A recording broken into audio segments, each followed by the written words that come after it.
Reports are emerging that a rift is widening amid growing tension between Prince Harry and King Charles. Before sunrise, something extraordinary had happened inside Britain's royal residences.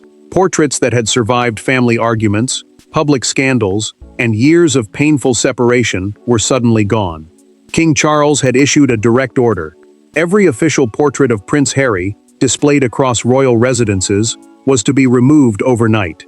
No ceremony, no public warning, just empty spaces where the king's younger son had once remained part of the family story. And one question immediately became unavoidable. Why now? Before we go deeper into what this really means for the royal family, make sure to subscribe so you don't miss a single update. Charles had made the decision himself, and the instruction moved through Buckingham Palace, Windsor Castle, Sandringham, Highgrove, before the household began its day. A royal residence means a home or property used by the monarch and royals. Inside those spaces, portraits carried meaning. They marked continuity, belonging, memory, and the people the crown presented as part of its story. Removing Harry was not redecorating. It was a declaration without a speech. Shortly after dawn, the king entered a corridor where Harry's photograph had once stood near William's. Charles slowed. His hand tightened around his walking stick, and he said nothing. He had ordered the space cleared, yet seeing the absence struck differently from signing the instruction. Queen Camilla noticed him stop and asked whether he wanted the photograph returned. Charles kept his eyes on the empty place. "Leave it," he said. She heard the strain beneath those words and understood that the monarch had not escaped the pain of his own decision. The order was precise. Palace staff received an inventory naming the official images to be removed, while childhood family photographs in private rooms remained untouched. That distinction mattered. Charles was not trying to erase Harry as a son. He was separating the father from the sovereign, the private family from the public institution. The message was severe, because Harry could remain part of his history without occupying the same symbolic place inside the monarchy. Miles away, Harry received a short message confirming the removals had been completed. He read it once, then again.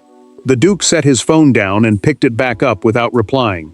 Until that moment, distance had been measured in arguments, missed gatherings, and strained conversations. Now it had a shape, an empty space where his face had been. Before noon, William learned exactly what Charles had done. The prince did not immediately defend his father. Instead, he requested a private meeting. The portraits were already gone, but the deeper battle had only begun, because behind those empty frames stood three men carrying very different versions of the same family wound. The removal looked like an act of royal authority, but beneath it lay something painfully ordinary. A father divided from one son, while preparing another to inherit everything he possessed. Charles could command households, protocols, and ceremonial spaces. He could not command affection. William could defend the institution but still remember the brother who once walked beside him. And Harry, suddenly absent from palace walls, was forced to confront a terrifying possibility. That absence might now be permanent. Charles carried two identities into every decision now, and neither could fully silence the other. As king, he believed the public rooms of the monarchy should reflect active service and loyalty to the crown. The crown is the institution of the monarchy itself, separate from the private feelings of the family. But as a father, he still knew Harry as the younger son whose childhood mistakes, victories, and losses had unfolded under his watch. That was why one administrative order could cut so deeply. William understood the contradiction clearly. The Prince of Wales, meaning the senior royal title traditionally held by the monarch's heir, had spent years standing between family loyalty and future duty. In a private room, he picked up an old photograph showing himself, Harry, and their father together. He stared at it briefly, then slowly turned it face down, not because he hated his brother, because seeing the three of them together made the new emptiness inside the palaces almost unbearable. Harry's anger arrived differently. He told Meghan that he expected lost privileges, colder invitations, and stricter boundaries, but never this. The Duke insisted he was furious, yet she heard grief underneath every sentence. Meghan asked whether the pain came from losing the portraits or from realizing the residences could now tell the royal story without him. He did not answer immediately, and that silence said enough. Camilla then gave William a detail he had not known. The Queen Consort told him privately that Charles had delayed signing the instruction for hours. He had read it, set it aside, returned to it, and only then approved it. That hesitation mattered. It proved the decision had not come from a sudden burst of rage. William learned something else moments later. One childhood photograph inside Charles's private quarters had been left completely untouched. The future king understood the distinction at once. Prince Harry had been removed from official display, but my son Harry had not been erased. Yet one question remained. What had pushed Charles to act that night? To understand why he finally crossed that line, the family had to return to the precise moment when frustration became decision, and when Harry unknowingly triggered the point of no return. The portrait order did not begin with a decorator, an advisor, or a dusty palace inventory. It began at a private dinner 4 nights earlier, when Charles and Harry sat across from one another without cameras, courtiers, or ceremonial distance. For nearly an hour, both men tried to speak calmly. Then one sentence changed the temperature of the room. Harry challenged what belonging to the royal family now meant, and his father answered in a way neither of them could take back. Charles had arranged the meeting at Clarence House because he wanted an evening without handlers shaping words. Clarence House is the London residence used by the king and queen outside formal palace settings. No senior aides sat beside them, and no briefing notes lay between them. The purpose was simple: learn whether father and son could still speak honestly after years of arguments about duty, loyalty, and distance. Harry began carefully. He asked about family health, spoke about the grandchildren, mentioned travel, and laughed at an old memory Charles raised. The king relaxed enough to believe the conversation might survive. For several minutes, Harry sounded less like the duke who had stepped away from royal duties, and more like the younger son his father remembered. Then Charles drew the line. He told Harry that family love did not automatically mean ceremonial representation, meaning the public symbols, appearances, and formal recognition attached to working royal life. The Duke leaned forward. Then stop displaying me as though I still belong to something you say I cannot represent. The sentence landed harder than he intended, but he did not take it back. Charles went still. He lowered his glass with such care that the tiny sound seemed louder than anything else in the room. The king asked whether Harry understood what he was saying. His son answered that he did. Neither man raised his voice. That made the moment worse. Anger could have passed. These words felt deliberate. Harry regretted the phrasing later, but not the feeling beneath it. Alone after the dinner, he replayed the exchange and knew he had handed his father something dangerous, a sentence that could be interpreted literally. He wanted honesty, not symbolic half-membership, yet he also knew Charles had heard a challenge. After midnight, Charles sat at his desk repeating 4 words: "Stop displaying me."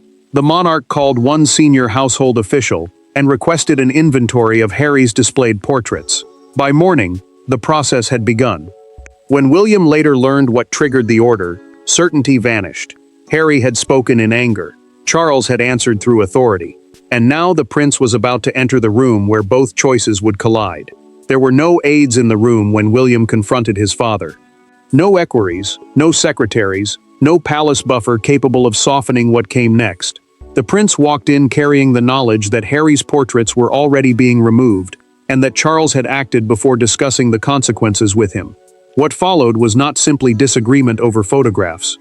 It was a confrontation over memory, punishment, and who had the right to decide when a family member disappeared from royal history. William closed the door and asked the question immediately. Was the removal temporary, ceremonial housekeeping, or permanent? The future king needed clarity, because official displays shape how the monarchy presents itself to the public, while ceremonial housekeeping simply means routine changes to rooms used for royal duties. Charles answered without hesitation. From now on, the spaces representing the crown would show those actively serving it. The king believed the line had finally become unavoidable. Charles leaned forward and made another distinction. Nothing had been destroyed. Harry's portraits had been archived or moved, and the monarch insisted that archiving meant preserving material in secure collections rather than erasing it. To him, this was not an attack on memory, it was a correction of representation. But William heard something colder beneath the logic. William pushed back. The prince warned that ordinary people would never see inventories, storage records, or careful definitions. They would see blank spaces where his brother had been. He told his father that removal could feel like rejection, even when the person ordering it believed he was simply creating institutional clarity. Charles listened, but his jaw tightened. Charles suddenly pushed his chair back and stood. The king said Harry had demanded separation, then recoiled whenever separation produced consequences. William stayed where he was. He admitted his own relationship with his brother was damaged, perhaps beyond repair, but refused to pretend that this made visible traces of their childhood easy to remove. Then Charles gave him the missing piece. In the private dinner, Harry had said, "Stop displaying me." William fell silent. The words changed the shape of the argument. What had looked like unilateral punishment now seemed like a brutal, literal answer to something his brother had actually demanded. William finally asked the question neither man could escape. Did he mean every photograph, or was he angry? Charles did not answer. That hesitation mattered more than any speech. The order remained in force. William had confronted the decision and failed to stop it. But the next revelation would prove that Charles's authority reached far beyond one wounded father-son argument. And inside the palace, that authority was already reshaping who could be seen, remembered, and represented. Royal families survive on symbols: a balcony appearance, a title on a program, a photograph beside a staircase. Small things become declarations because the monarchy communicates through placement as much as words. That was why Charles's decision carried such extraordinary force. He did not need to condemn Harry publicly. He only needed to decide which version of the family the royal household would physically present. And once that power was exercised, everyone around him understood the message. Charles held final authority over those spaces. Those choices mattered. Principal royal residences are the major homes and working properties used by the monarch and royal household, places where public duty and family history overlap. Staff could advise him, question practical details, and prepare inventories, but the king alone could approve the final presentation. Portrait placement was deliberate because public and semi-public rooms told visitors who belonged at the center of the dynasty. Camilla found him that evening reviewing the inventory. The queen consort asked whether he was certain. Charles removed his glasses, rubbed his eyes, and looked down at the pages before answering. Certainty has nothing to do with it. She heard exhaustion rather than triumph. The king explained that loving a son did not require presenting him as an active member of an institution he had chosen to leave. Camilla did not challenge his authority. She challenged the cost. She warned Charles that symbols become emotional facts once people see them. An empty space might begin as policy, but restoring a portrait later could be interpreted as surrender, weakness, or reversal. The monarch paused before saying Harry's name, and she noticed every pause.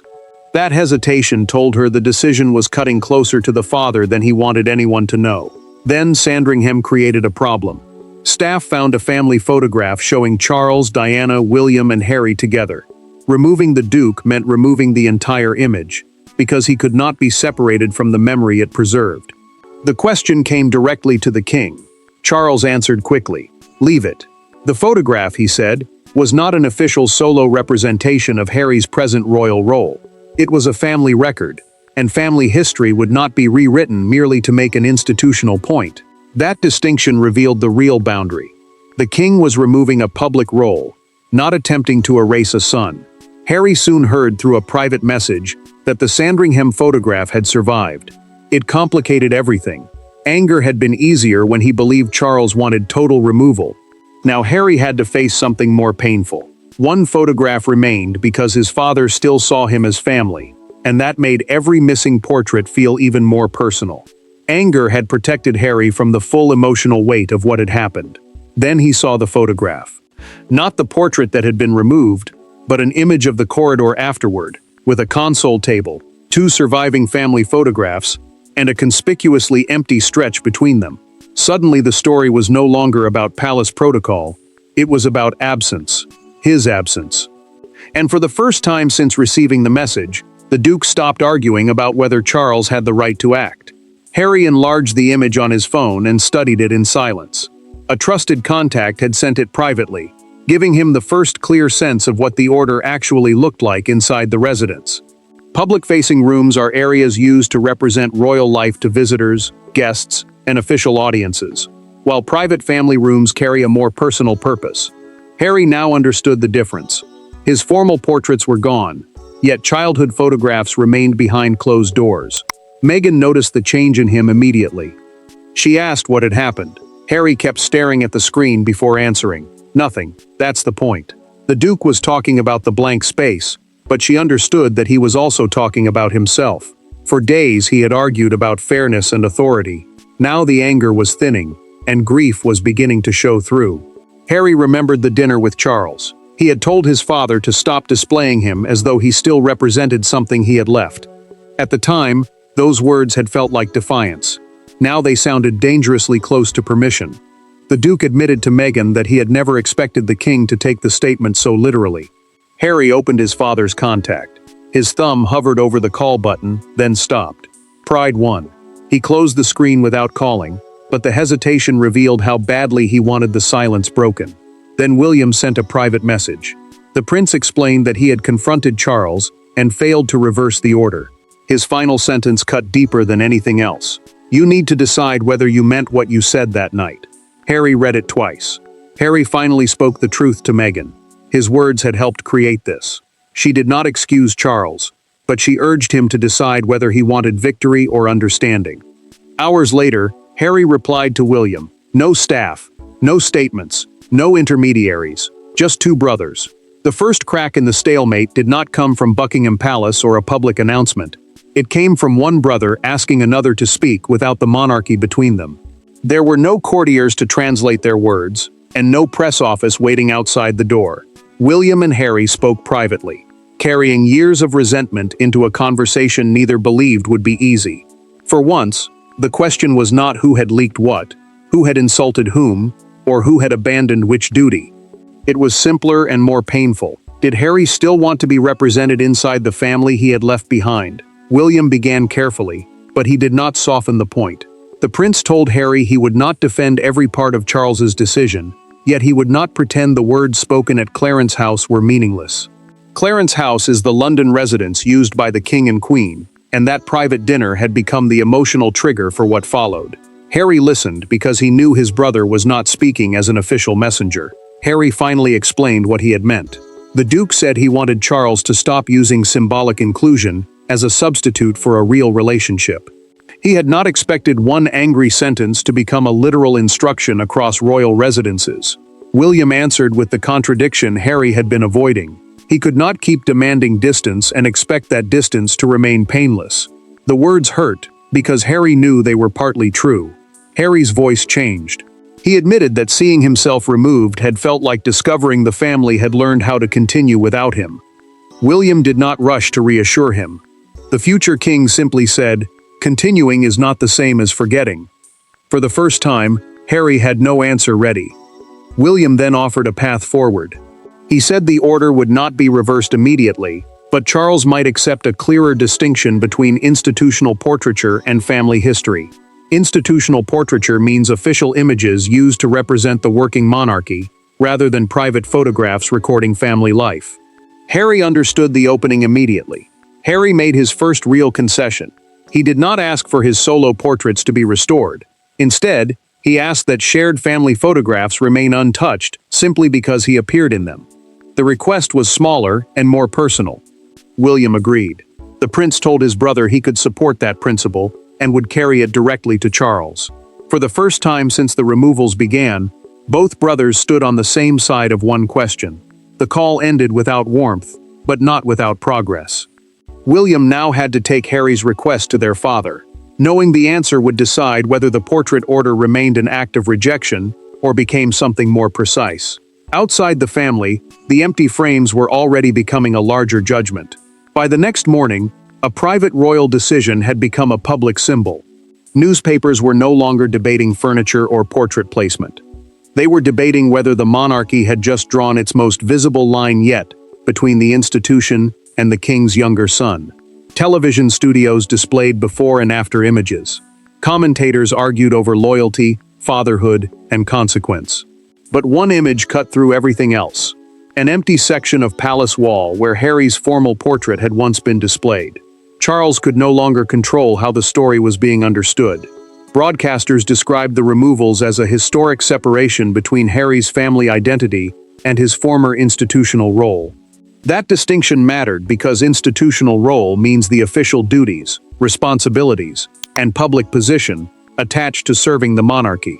Some viewers called the decision overdue clarity. Others saw something colder, a father allowing royal discipline to enter a wound that had already become painfully personal. One fictional newspaper captured the mood in a single front page. Its headline read, "The Empty Space," above a photograph of the altered corridor. The phrase spread through television panels and radio discussions because it seemed to describe more than a missing portrait.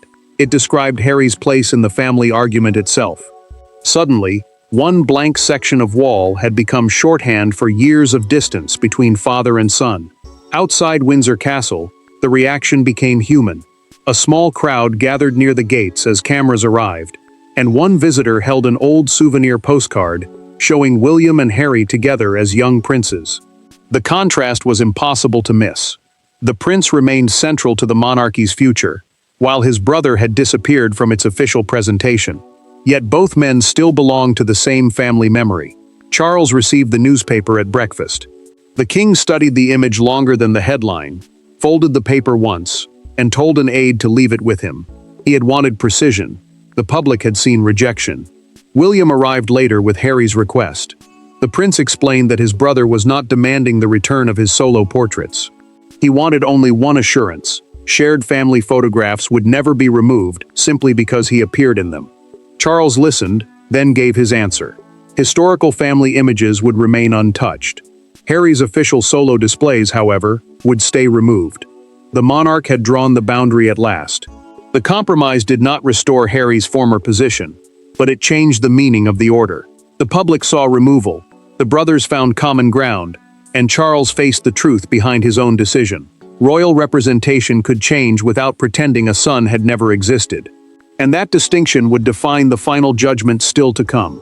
In the end, the empty frames did not say what many first believed they said. Harry had not been erased from the royal family's history. He had been removed from the visual language of a working institution he no longer represented. That distinction was painful, deliberate, and permanent. Charles had chosen clarity over ambiguity. Harry had discovered that separation carried consequences more emotional than any title.